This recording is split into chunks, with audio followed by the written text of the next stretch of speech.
All right, Ryan, welcome to the Metalcast, my friend. How are you? I'm great, man. How are you? I'm doing great. I'm excited. We're going to do Metal Discoveries Part 2. This time, not alphabetical, so that makes it a little bit easier. And I feel like with this one, man, it's a lot of fun because you can kind of, go back and remember things that were kind of rare or maybe discover some new things that you want to share with everybody. It's cool. And I feel like in a lot of ways, the listener has it easy because all they got to do is sit and listen. We did all the heavy lifting for them. What do you think?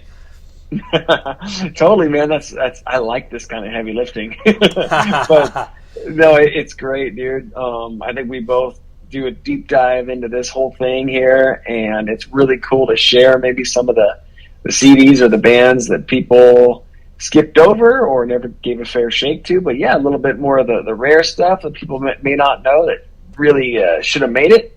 But I'm excited, man. There's 15 great bands here. The thing is, too, is you get burnt out with just the Poison and Cinderella and Motley Crue. you need a little something different, you know what I mean? And I think that's what we're going to offer up tonight. So without any more time wasted, let's jump right in, man. Let's hear what your 15 is.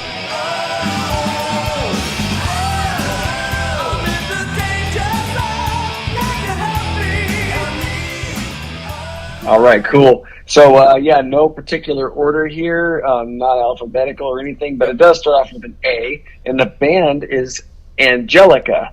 Ooh. And what I'll say is I have a couple, I think 2, maybe 3 Christian bands in here that I got nothing against this Christian genre because a lot of these bands really, really rip. And sometimes, whether or not you care about the lyrics, it's not a big deal, but this band, Angelica, epic melodic hard rock. They're very reminiscent of Ken Tamplin's Shout, the band China, and then some really shredding TNT, to be honest. So they had a great run from 88 to 93. They had Rob Rock of Impellitteri, Mars, Axl Rudy as their singer. And then they did kind of a very Yngwie type thing, and they changed up their vocalists on each follow-up album. They're the subsequent albums, I should say. But yeah, Ken Tamplin produced vocals on the first record, and he also sang the lead on one of the songs. But it's just a really cool glam metal sound, and you really can't go wrong with any of their stuff from the heyday. So please check out Angelica. I've never heard of them. I'm excited to check it out, and they are a Christian band. They are. Okay, cool. All right, I'm excited. I'm looking forward to that. Okay. Cool. See, it's good for us too because we get to discover something new. So absolutely, that is new to me. All right, for my number 15.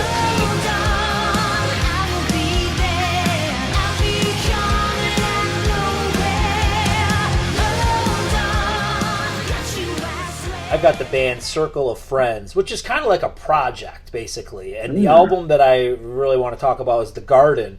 And it's Bruce Mee. I think he's like a editor or he's somehow involved with a Fireworks magazine. But he put this whole thing together. It's dedicated to his mom who died of cancer. And he's got a lot of heavy hitters on here. There's different vocalists that are on each song. We got James Christian from House of Lords. We've got just so many people. Jeff Scott Soto, Robin Beck, Robin McCauley, Doro. It's kind of goes back and forth between male and female vocals, and when the female vocal stuff I thought was actually cooler on this because it really reminded me of like Vixen, or it reminded me of like the 80's Heart. You know what I mean? It really had that classic, like it's melodic rock. It's like modern melodic rock, but it has that Desmond Child choruses at times, and it just reminds you like those big Vixen songs and stuff. So super, super cool stuff. And the song that I really like that I put, and I just want to mention, we have playlists created for this, so we'll put that in our video. I made a playlist for this, but the song that really sounds like classic Vixen and my favorite on there is Truth or Dare. So really cool project. It's like a buffet. You got all kinds of different singers to enjoy. But I really thought the tracks that had the female vocalists were really cool and were throwbacks to like Heart and Vixen. So Circle of Friends, man, The Garden. That's awesome. I have never heard of that, so I'm looking forward to it, just like you and Angelica. Yeah. And what I'll say, the funny thing is, my next band is Circle of Silence, and I was like, oh, there's no way. There's no way he did. Oh, because when I started to say Circle, you thought I was going to do yours? Yeah. So I was like, wow, that would have been insane. But yeah, because it's so random. But yeah, I'll check that out. Can't go wrong with those singers. No doubt. 14.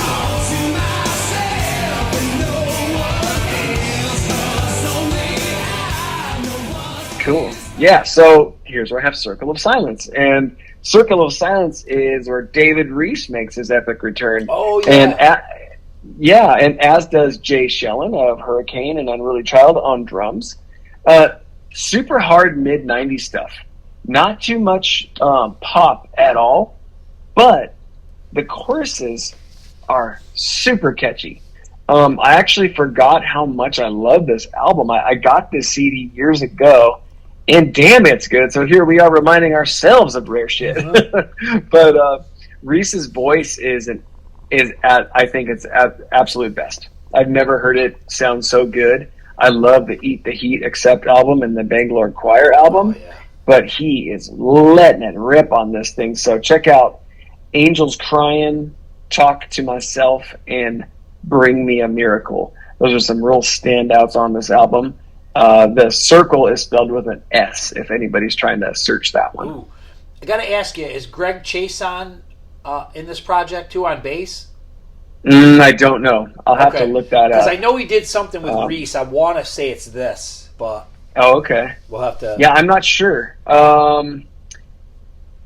know the two standouts that I thought I saw was Jay Shellen and David Reese, but I'm sure Jason makes his appearance kind of often, so maybe. Yeah, it could be. He jumps into different projects here and there.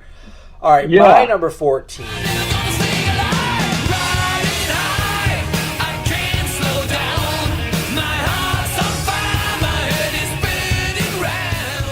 Don't know if you've ever heard of these guys. Bye Bang? I think it's B-A-I. Yeah. And the album is their debut, Riding High. And it's pretty cool, man, because I think this came out like 96, 97, somewhere in there. A Swedish band. And I guess I would call them, they're like a cheesier version of Skid Row.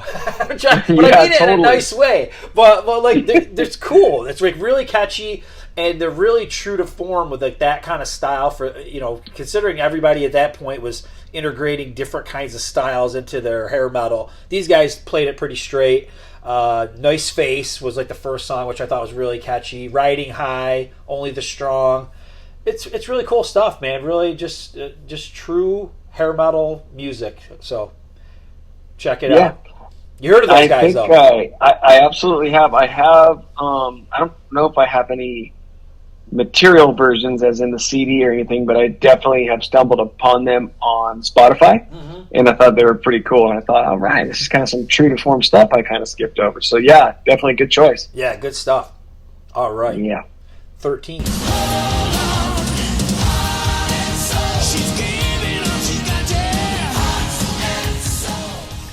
Where I got a band called No Sweat, not Cold Sweat, but No Sweat. No Sweat, yes. I remember them.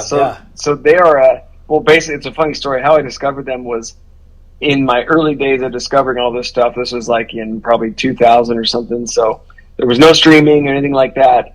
I was so desperate to find the Cold Sweat album that I settled for No Sweat. and I ordered it because I thought it sounded so much like Cold Sweat. But when I stumbled upon it, I was super pleased. It's Irish hard rock from 1990. Nice. And they have one self-titled album. Their claim to fame is that Joe Elliott produced their number one on the Irish charts single, and the song is called Heart and Soul. So if you look up No Sweat, Heart and Soul on YouTube, you'll see this music video. And it must have cost them $250,000, dude. They have like 3 semi-trucks, stages painted on the flatbed to make the No Sweat band logo. They're driving down a runway.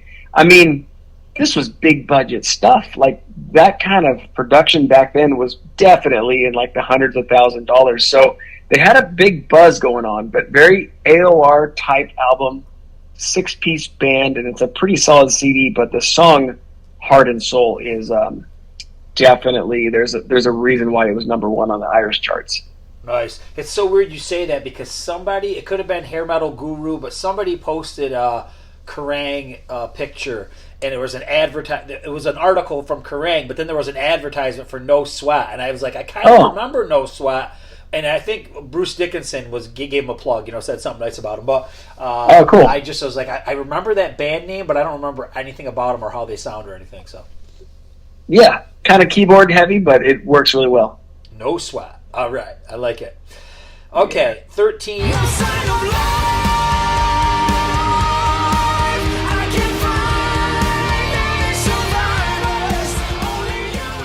I got Alan Olsen, and this is a 2020 album called Worlds Apart. It's taking Russell Allen, who is the vocalist from Symphony X, mixing it with Annette Olsen from Nightwish, and it's great stuff, man. Super catchy, melodic power metal. All the choruses are really big and really catchy, and it's cool because they trade off the vocal. So in one song, you'll get a few lines that are from the male, a couple lines from the female, and it just works. It sounds great. The title track, Worlds Apart, is a great song. On my playlist, I put No Sign of Life. It's just really cool. It's like I said, it's modern metal, but it harkens back to the old school stuff, and it's just got really, really big choruses. So I know everybody would dig it, so check it out. Killer. Okay, without cheating and looking it up, is this the one with the prehistoric looking album cover, like maybe a mastodon or something like that? No, but you're close. No. That's Land. Oh, that's Allen. Jorn. Yeah, Jorn mixed with Russell Allen. So I was going to mention that. So very similar kind of music, but it's the two of them together. And this is kind of just a little bit different, where he teamed up with a female singer. But yeah, no, you're on the right track. You're on the right track. Okay, cool. Similar but different. Very good. Okay, number 12.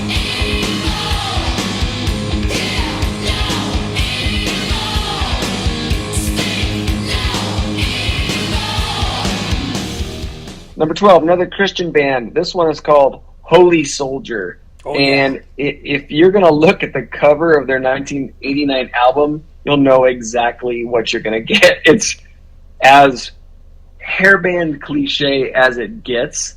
It's like a Striper on steroids, but it's freaking great. So good, catchy stuff. I feel like all the Christian bands kind of erred on the side of being a little harder musically with very good musicianship, just in case, kind of like the female fronted bands. They probably realize they're a little bit pegged, if you will, as not being as killer because they're either female fronted or Christian. So they got to really turn up the musicianship, I think. But I'd focus on their 1989 album, and it's super solid. Like I said, you'll know exactly what you're going to get just by the album cover alone. But yeah, it's great, harder, Striper-ish, catchy stuff. Yes, I've definitely listened to Holy Soldier. They always pop up in my recommended. So yeah, no, cool band. Very good. All right, here's one, my number 12.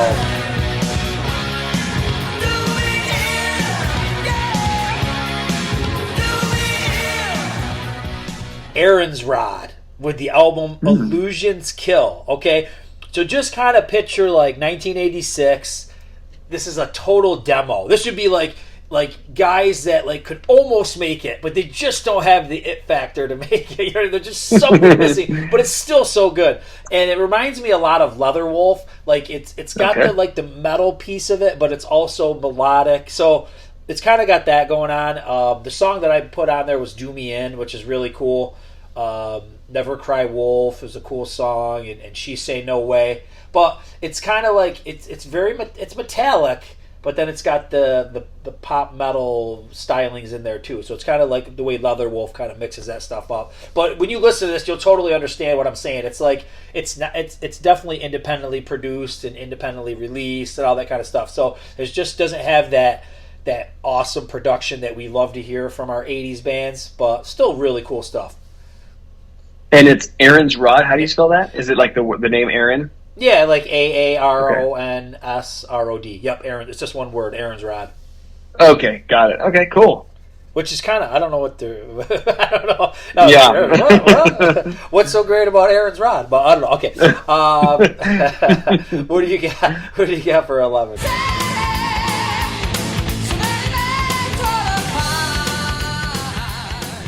Okay, here's where I got Winter Rose, and this is the epic from 1989. This band features James LaBrie of Dream Theater fame. Oh, yeah. And, yeah, so I like Dream Theater, but I don't always check them out. So, like, you know, I'm not a huge progressive guy, but Dream Theater has its moments with me. But this, on the other hand, is, like, as 80s epic as it gets. It's huge, and every song has, like, this most hooky, catchy 80s melodic hard rock chorus, and they're all like 10 out of 10 songs. Like I don't know where it's been forever, but I kind of like overlooked it because it was Dream Theater type, and I thought it was going to just be lumped into the progressive world, but I was gravely mistaken. So Winter Rose, very, very solid stuff.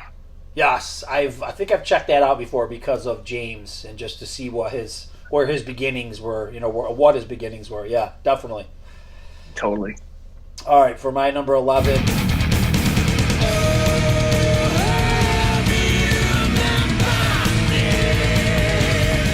I've been listening to this band for many, many, many, many years, and I've never really thought of bringing them out into the podcast. Maybe they just didn't fit into what we were talking about, but the band, it's a German power metal band called Angel Dust. And the album is Of Human Bondage. Very heavy. So these guys really kind of started as like a thrash thing. They're a German band, and then they kind of moved over to the power metal thing. Very catchy stuff, though, as well. Even though it's heavy, it's still catchy. The song, The Human Bondage, is cool. Unreal Soul, Inhuman. It's just a great album. Been listening to it for a long time, and I'm just glad I was able to talk about it, and hopefully people check it out. But very heavy band. Cool band. I think I've seen them come across, and they're like pretty thrashy looking on the cover, like 90s albums maybe. Yeah, Well, this one is 2002, so I think they got their late 90s, early 2000s. Yeah, I remember the logo. It stands out. So yeah, that's cool. I'll check that one out. Cool. What do you got for 10?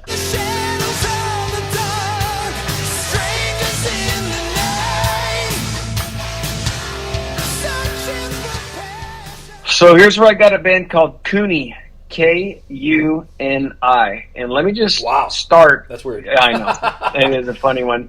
Let me just start by saying I'll list some of the band members or the people that contributed: Billy Sheehan, Frankie Benali, Chuck Wright, Cal Swan, the singer of Lion, and none other than Kevin Dubrow. So these guys, or this guy, he's a Japanese ripping guitar player. Okay. Gotcha. I don't know his full name. I don't even want to like potentially butcher it and talk about his name involving involving Kuni at all. So anyway, they have two heyday albums from 86 and 88. Jeff Scott Soto sings on the 88 Ripper. But it's like, as you would imagine, hooky, poppy, glam metal of the time. And when you search it, you might have to type it in all capitals because that's how it is on all the searches. So yeah, Kuni, it's very, very killer. It's like a pop glam metal Racer X. Nice. I'm very interested in this. I got to check this out. That's a good one. It's probably a good place to start. Okay, so my number 10.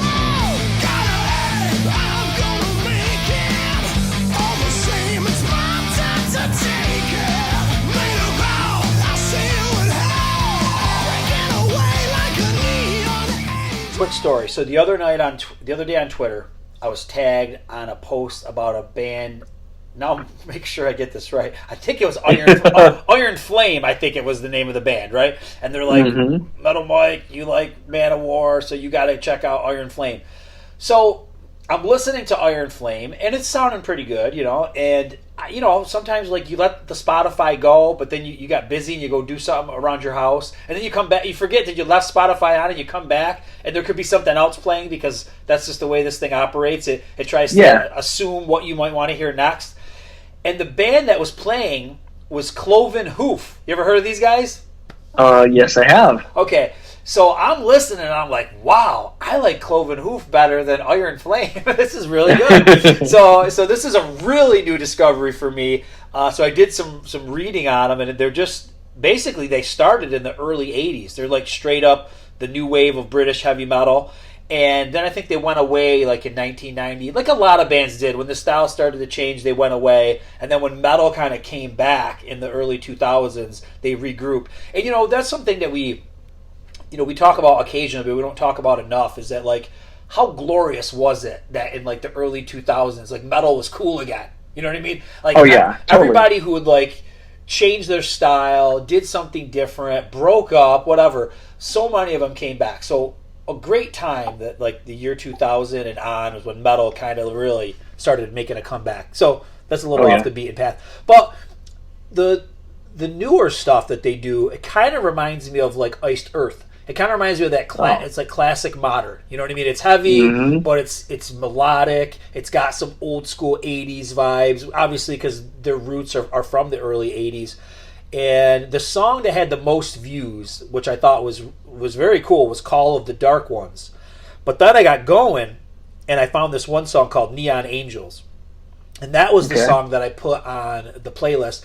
And they have the same issue that, like, Yngwie and a lot of those have. Like, it's a different singer almost every album, or every couple albums is a different singer. But that Neon Angels, that sounds like a metal, like a cool metal Deep Purple or something. That's the way the vocals got it. Yeah, it's a really good song, man.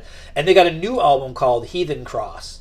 And there's a song on there called Last Man Standing. So I went really deep into the Cloven Hoof over a few days. And in my travels, I was like, what do these guys look like? They don't do a lot of music videos now. You can get live performances of them. But I found a video called Highlander from, like, 1989. And if you want a good laugh, like a cheese low buck video to watch, check out Highlander. Boy. Yeah, it's really low buck. Like it's not even to a level that where MTV probably ever played it. You know what I mean? It was just that bad. But but still kind of fun. Still kind of cool. So that's what I got. Nice, dude. That's a big deep dive. I like it. And it's just a random. Like I said, it was just a random one because, like I said, I was told to listen to one band, and then this band kind of filtered in, and I was like, man, I'm feeling it. So there's a lot more to discover with this band, so I'm sure I'll be listening more and finding out more. And if people know these guys and know some songs I should check out, put it in the comments. Nice. Okay. Number 9. You're telling me the lies.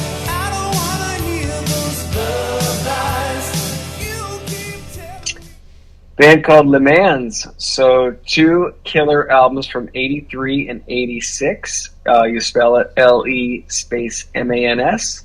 The deal is they were kind of like harder street rock on their first album.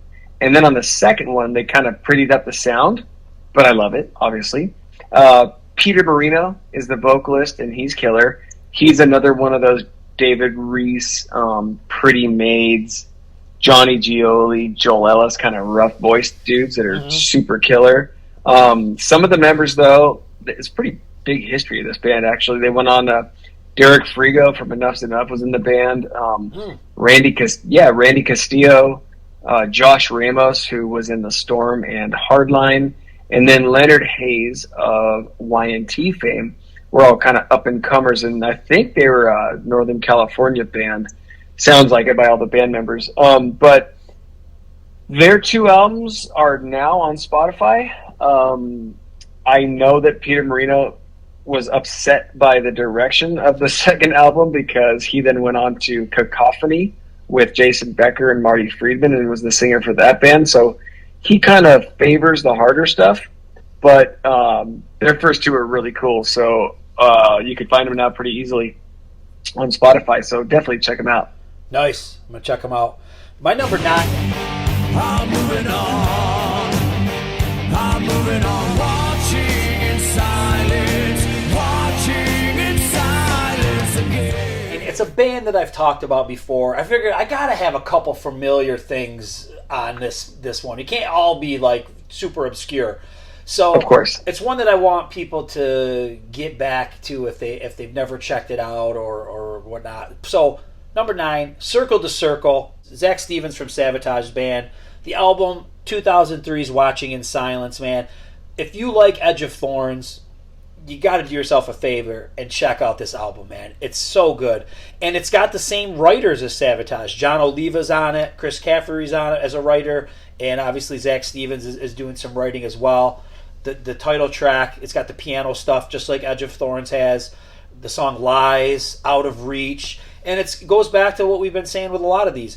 It's kind of modern for 2003, but then it's got the classicness going on as well. So if you like Edge of Thorns, you never listen to Circle of the Circle, check it out. Awesome that you're talking about that again, because it's been a long time since I've heard it. So this will inspire me to do it again. Yeah, it's great. Okay, number 8.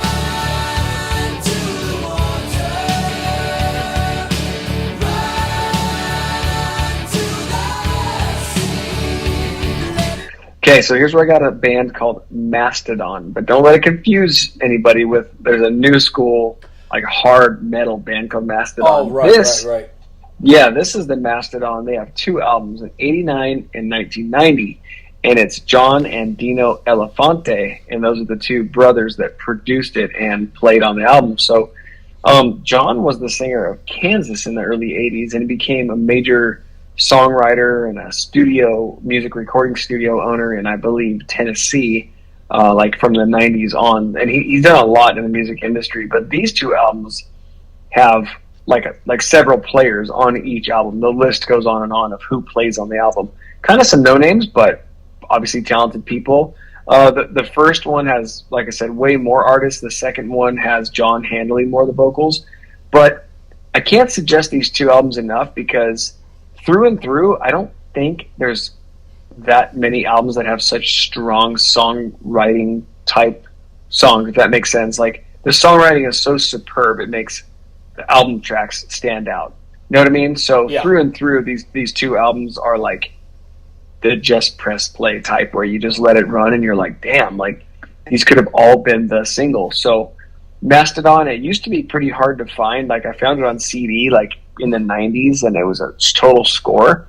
But the first 2, and I think the only 2 CDs are a little bit more readily available these days. But yeah, very, very cool listens, very diverse songs on this album.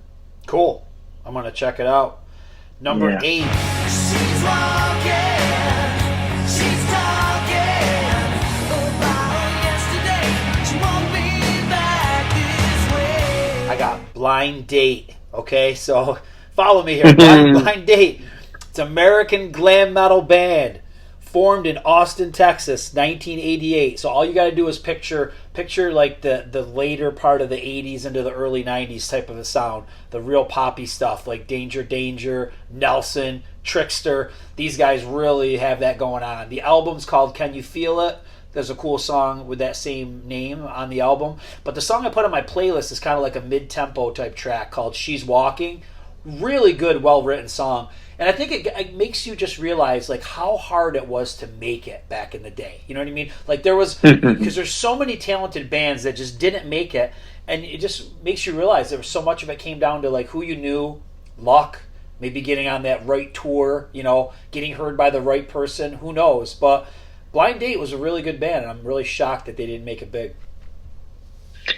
And that speaks to this entire list of these bands, dude. Like, how many of these bands can you put this in your collection right next to Poison and Cinderella and Motley, like you were saying? And the production might be a little weaker, right? But the songwriting is there, and you wonder, okay, well, why did they make it? And you know, they Poison made it, and these guys didn't. You know, like it's just, you're right. I think a lot of it was luck. Yeah, no, there's no doubt about it. Number 7. Totally, yeah. I mean, the Blind Date I wouldn't have known about, but a little birdie told me about them a few weeks ago, and boy, have I been enjoying those guys. As soon as I heard it, I was like, I gotta let you hear this now, because I know that you would like this. So. Oh yeah, appreciate that one, because I had never heard of it. All right, number 7. So here's where I got Reckless. In the album, they had one album. It's called No Frills, and it was from 1987, and it was produced by J.J. French and Marco Mendoza. And I remember reading about these guys in my old Metal Edge magazines, where they had that section of like the up and coming acts, or like the acts to pay attention to. And side note, it's pretty cool to see like up and coming acts from like a 1987 issue, and it's a band that's like going to be huge, like a White Lion or Skid Row or something like that. So that was always kind of cool when they actually nailed the bands that you should pay attention to. All right, number 7.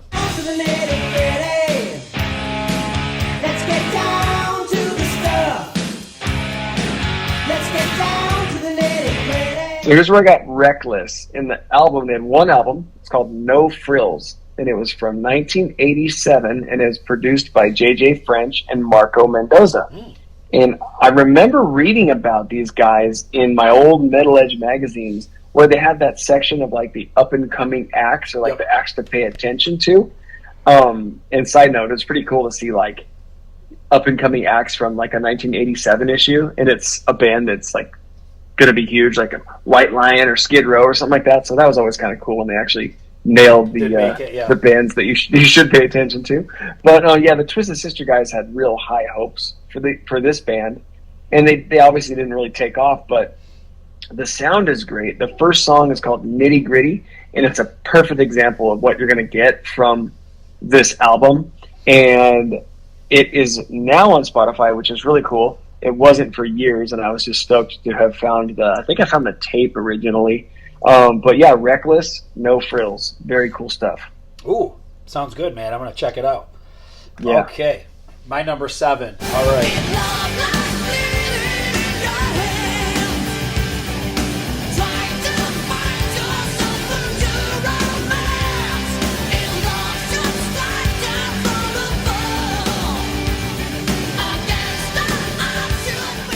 I'm excited about these guys. Casanova. Oh, yeah. 1991, man. The debut German rock band, former members of Mad Max, Bonfire, Warlock. It's kind of heavy, but it's also like poppy hair metal. And the voice is kind of like got that, you were talking about like the raspier type of a voice, even though it's like commercial metal, there's that raspier voice. There's a little bit of an accent. Kind of just reminds me of the way that Tim Skold sings on Second Coming. It reminds me of that a little bit. But I'm going to go out on first couple of songs. One of them, Don't Talk About Love, I think is the first song. It's really cool. But I think this song right here that I'm going to mention right now is the best song out of any of the songs that are on the playlist that I created, right? And the song's called Burning Love. Got a really, really, really good hook. So then I did some more reading, and I can't confirm this. Maybe somebody in the comments can. Maybe somebody has this album and they can look at it. But Russ Ballard supposedly wrote some of their songs, maybe a lot of their songs. Okay. I don't really know. And if you know Russ Ballard, Ace Frehley has done his songs Into the Night, New York Groove. Russ Ballard originally wrote God Gave Rock and Roll to You, which Kiss kind of revamped and stole, whatever. So tons and tons of songs, and that's just the ones that I know about with Kiss, and I know there's more. But Russ Ballard is a very well-known songwriter, and his name kept kind of popping up with Casanova. So was he hooking them up with tunes? I don't know for 100% because I don't have a physical copy of this. But when I hear that Burning Love song and I hear how good it is and how good the hooks are, I'm like, yeah, maybe they did have some help. But check that song out. Check it out on my playlist. And check out Casanova, man. Very cool. So that band always is a suggested band when I kind of go off on Spotify and research some of this stuff. And I've always liked them. And then recently, a guy that we're both friends with on Facebook that listens to all the episodes, Jay Robert, he is a huge fan of this band. He claims to like that these are like it's like one of his favorite bands at this point. Oh, wow. So I checked him and he forwarded me some songs recently, and I definitely went on a little deep dive. But I'm telling you, dude, like it's only been in the last couple of months that I discovered this band, and they are solid. So yeah, I'm glad you're getting the word out on these guys. Cool. They rip. Awesome. Number 6. Drive it to your heart. I'm gonna drive it to you. Drive it to your heart.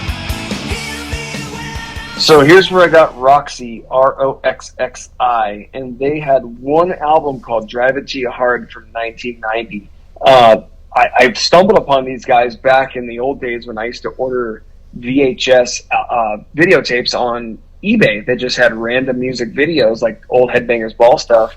And this was one of the music videos that I got, and it was a total ripper. The title track is definitely my favorite song. The song Drive It To Your Heart. It's the video and single. It's by far the song that they were like really riding high on and trying to get big with. But cool album cover, really good video. The rest of the album actually doesn't quite live up to the killerness of the title track, but it is solid stuff. And it's an album to definitely seek out. I think it's pretty rare to get a hold of these days, but it stands out. So Roxy, Roxxi. Cool. Not familiar with Roxy, but it sounds like a good one. Yeah. Well, my number 6 that I originally had was Master Plan, and when I started like putting together my thumbnail and everything for the last, or actually for the new episode, I was using the last one to build off of, and I saw that the Master Plan album cover was there, and I put Master Plan on the last Metal Discoveries, so I could not put Master Plan on again. But we'll give them a nod. But the band that I'm going to put in their place is a band which is surprisingly not super rare by any means, but I don't think we've ever talked about them on the podcast, and that kind of blows my mind.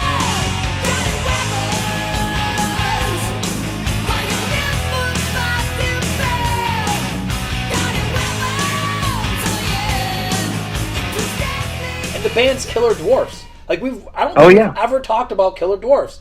And they're a pretty cool band, you know what I mean? And I think they really started to kick up their game around the Dirty Weapons album. You know, and I think that's the album that most people look at as their album. So I put Dirty Weapons on my playlist, and it was pretty funny. Like, they had videos before that, but they were kind of hokey. Like, you ever seen the one video for like We Stand Alone, where like they get signed by like some evil record company, and the record company tries to make them be something that they're not, like with fake tans and totally haircut. You know what I mean? And like they got like 2 videos that were like their earlier videos that were really like campy. You know what I mean? So it was kind of cool to see them when they came out with Dirty Weapons, and they were just a little bit more harder.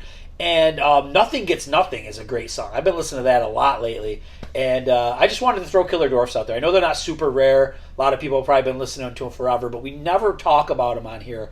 And they're a really cool band. And Russell Dwarf, or Daryl Dwarf, I don't know which one, Daryl or Russell, whatever on the vocalist. He's got a cool voice. Almost his voice reminds me of Jack Russell just a little bit. But yeah, but especially on the Dirty Weapons album, I hear like Jack Russell vibes. I'm not saying it's an influence of his. Maybe they both have similar influences, like Robert Plant and stuff like that. But I hear like old Great Whites a little bit in Killer Dwarfs. But yeah, I just figured let's give them a nod, man. We never talk about them, and they're a great band.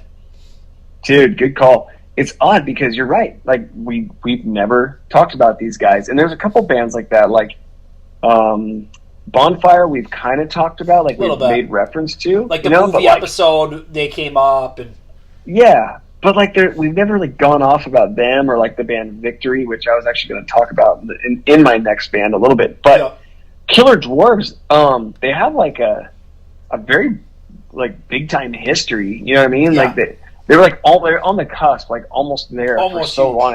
I watched like a 25-minute documentary on them recently, and it was on YouTube. It was very interesting hearing kind of like the rise, like almost really rise, but then a fall in their career. But yeah, I really like them, dude. So I'm glad you brought them up. All right, number 5.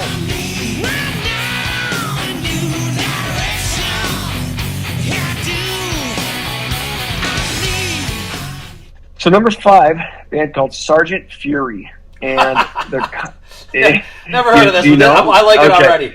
You good? Yeah, I think you would actually. Kind of a late find in my life. They're a German band with 2 albums from 1991 and 1992. Very, very quality hard rock with very Victory-esque vocals. The band Victory, which I love. Really huge, really catchy, big choruses, and I love how the Europeans really remained true to the genre. Like we've talked about, like even into the 90s, like I know this is still pretty damn prime time, 91, 92, but 91, 92 to the equivalent of this German band was like a 89 American album. So I don't know much about the first one. The second one from 92 I really like, so I'd assume that my 91 album would be even more killer. But Sergeant Fury, very cool stuff. Awesome. You know, I think at the end of the day, man, and I know we're on the same wavelength with this, foreign bands are awesome. like Yeah. people in Europe, like they get metal, man. They get melodic and catchy metal so well. You know, German bands are so good. The Swedish band. I mean, it's good stuff, man. The people in Europe, they know what's going on. That's right. All right, number 5.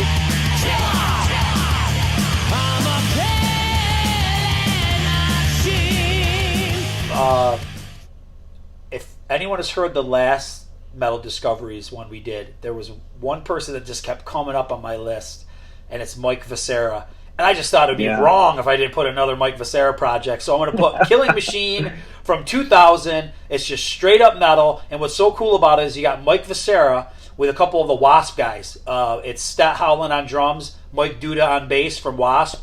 And it's great. The title track is the song that I put on the playlist. It's a great song. Judgment Day, No Way Out. And if you like Obsession, I feel like Mike was kind of working his way back to that kind of metal at this point. Like we said, metal was in again, early 2000s. This album is from 2000. So, yeah, if you like Obsession, you like Mike Viscera, check out Killing Machine.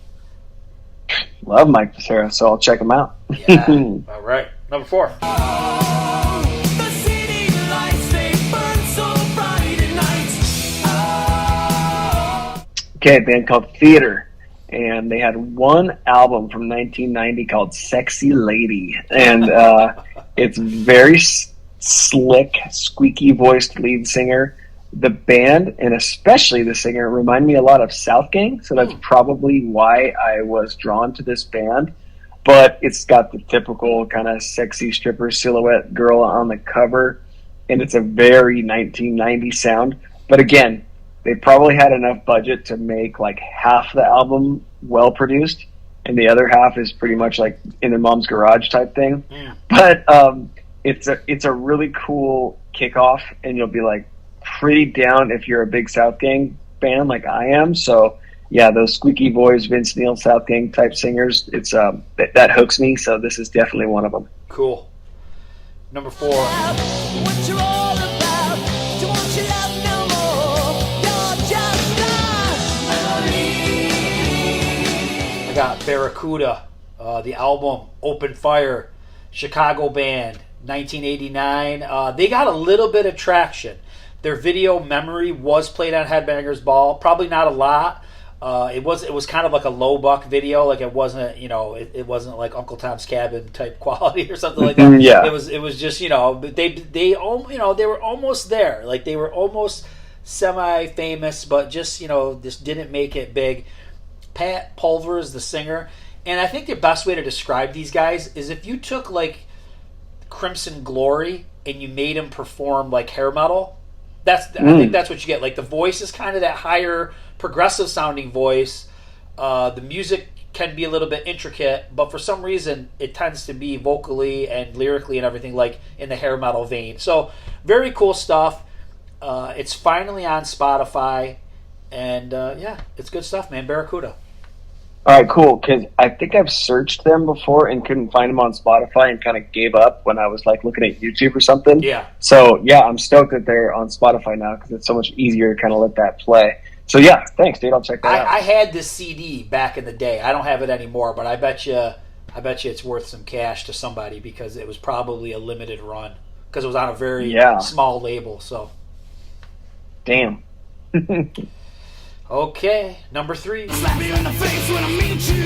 You're so sensitive. I'm gonna tie you to a tree and then I'll beat you. You're so sensitive. Okay, here's what I'm pretty excited about. It's a band called Scrap Metal, and it's SKRAPPMETTLE.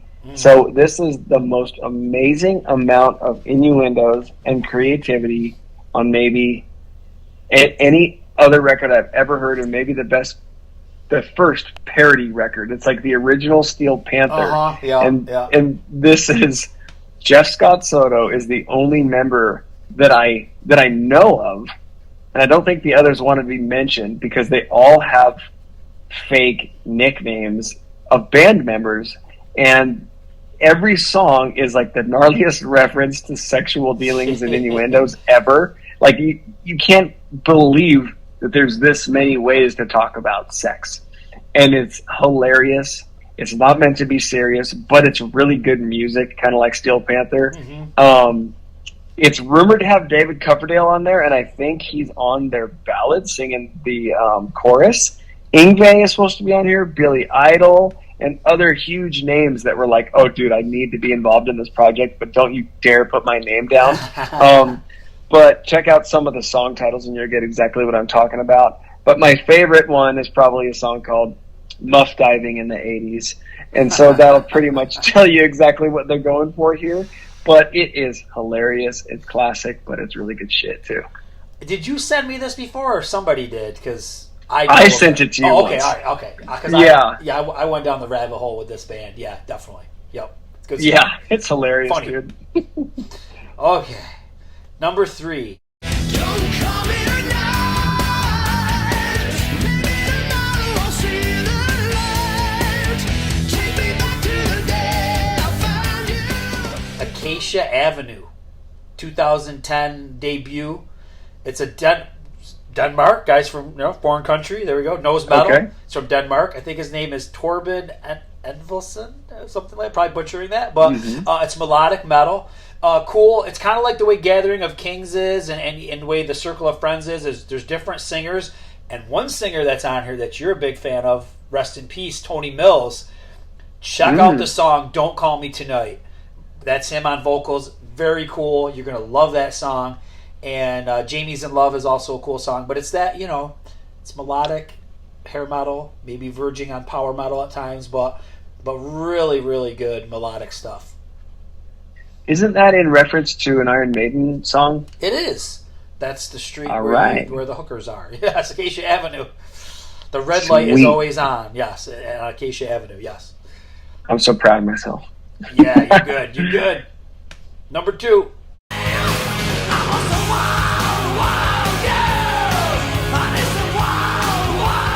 Okay, band called YLD, and they have one album from 1989, and it's very reminiscent of some like polished Helix with the really big choruses but the gritty vocals. They do a pretty cool cover of Good Times, Bad Times by Led Zeppelin, which is pretty tough to do, of like a rockin' version, but they pull it off well.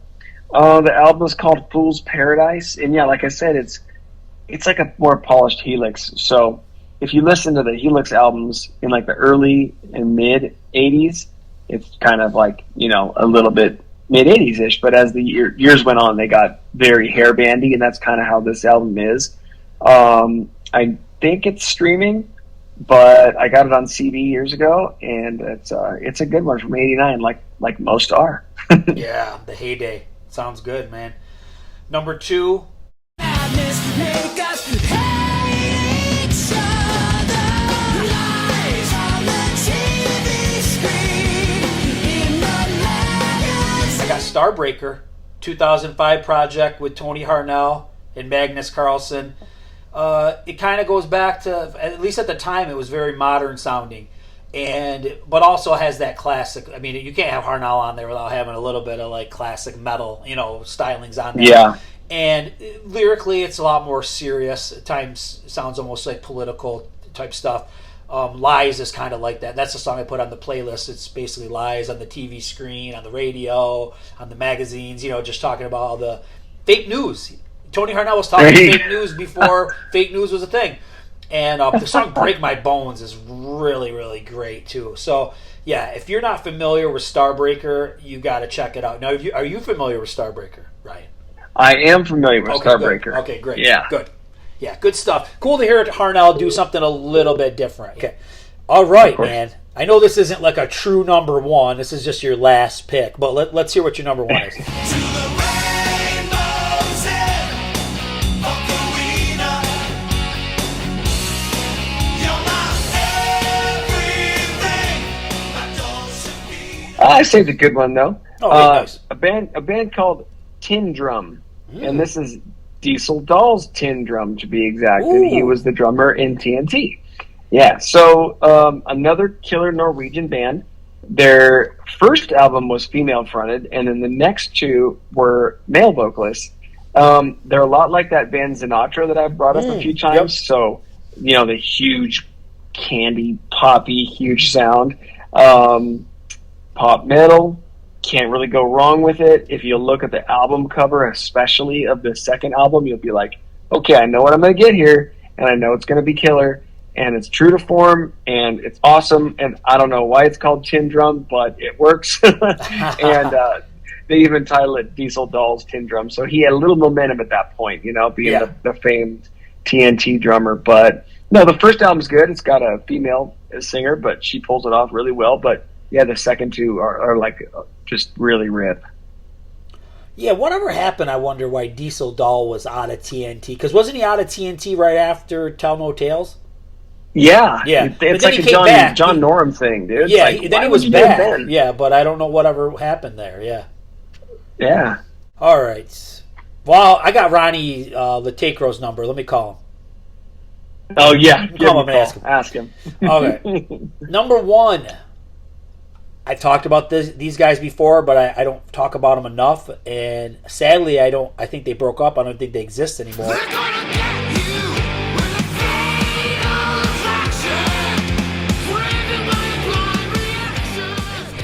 My number one is Salem's Lot, man. 2018, Mask of Morality. I love the voice of Monroe Black. It kind of is that nasty voice. It's like a pairing if you mix Blackie Lawless with David Reese. That's the way his voice sounds to me. Oh, like cool. It's just nasty. And they're such good musicians. There's a video of them on YouTube doing one of their songs without any kind of lyric, like without the vocals, and you just watch them play. And they're just so proficient on their instruments. It's ridiculous. Royal Desperado is a great song. Fatal Attraction is a song that I put on the playlist. But I love these guys. Kind of goes back, even though they were younger dudes, they weren't out in the 80s, obviously. They came out in the 2010s era. But they still kind of cater to that classic modern, that we've been talking about all night. So Salem's Lot, man, it's good stuff. They got 2 albums, but I think they really started to get it together with Mask of Morality. And then, of course, whatever. I don't know. They just, it's got to be hard. Just like we said, like some bands, it's luck whether they make it or they don't. Just think about a band playing straight up metal today, that's a newer band trying to do something. It's tough, man. The legacy artists, they got a niche, you know what I mean? It's working. But, man, to be like a new band trying to play that classic style, there's probably not a lot of money in it, and eventually you probably have to get a real job, so it sucks. Why did the world have to change? It sucks. Exactly. Why do we have to be adults, man? Why? I know. Any that you missed, or were there any honorables that you wanted to throw out there? Oh, man, I got the 15, and I was pretty stoked on that list, and that was that. I mean, but the thing is, we could do probably a part 3, 4, 5 of this and have this never-ending amount of bands we can talk about, which is so cool. That's true. And like I said, the listeners, they're lazy. All they got to do is sit back. We're going to pitch it all to them, and then they're going to make their decisions. I'm going to do all the heavy lifting. I'm going to put the sound bites in there so you can get a little taste of what the bands sound like.